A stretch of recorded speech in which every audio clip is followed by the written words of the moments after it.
Hello there, welcome to Guess the ELO episode 1. Today we are going to react to a game and try to guess the ELO, which starts with knight f3, c5. Knight f3 is a very flexible move, but c5 is generally not the idea. You play d5. He plays b3, which may lead to the Zaragoza opening. For example, let's say white plays e6. After that, we play c4. This is the belated Zaragoza opening. But the game goes a little bit differently after knight c6 and fianchetto. You dark square bishop, this and this. A standard move, you strike for the center. Although I don't approve of this kind of games because you don't have two central pawns, but your opponent does. Black's position is a little bit better, I would say. But white clearly understands the game because any beginner would play h3. This is not a very good move. h3 and pushing your h and a pawns is not always the best idea. Knight d2 is much stronger play because it permanently prevents. So now kicking it is all good and fair, but then doing that was not very good. Castles, very good.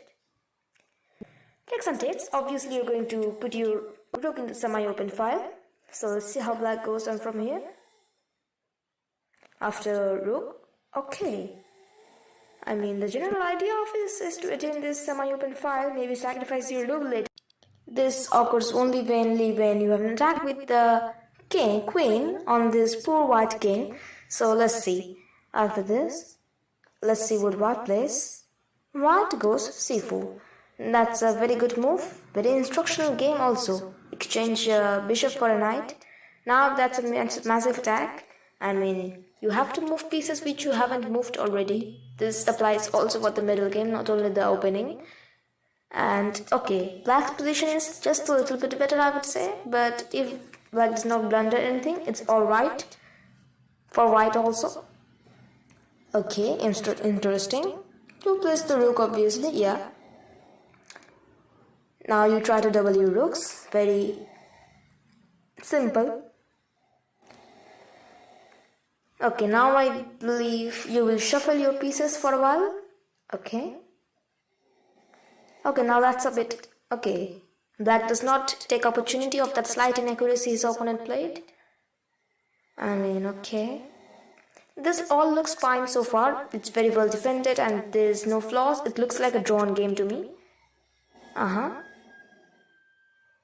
But now I think black is winning because black is one pawn up. Am I correct? Yeah, black is up material. So the reason you think that black can't do many things, for example, take this, is because after this, takes, and takes. This is a very equal game. So it's a draw. Let's see how they do it. White does not take opportunity of this, but instead do it this very difficult way. And this is a very big mistake, I believe. Oh my god. The knight isn't here, so you can't check and you can't stop this pawn. So now a lot of people will tell me, why didn't this bishop just take the rook? So that's exactly what I said. You can't go in there. The knight is protecting it, so you can't stop the pawn. You can throw in a check. But again, the knight is very cleverly placed and it is controlling the space. It's very instructive. And thus they can't do that. But this pawn is invincible. He'll just bring out the knight, I believe. Yeah, black is completely won. This looks like a very high standard game. I mean, finding that and it loses. He resigns. Let's see. What's the yellow? Ivory base. Let's see. But there were some inaccuracies, that's why I would go 1896. Never mind. It's Hikaru Nakamura 2780 versus Josh Bloom. Their 3151 does not count because Chess.com has inflated ratings. That's it for today. Goodbye.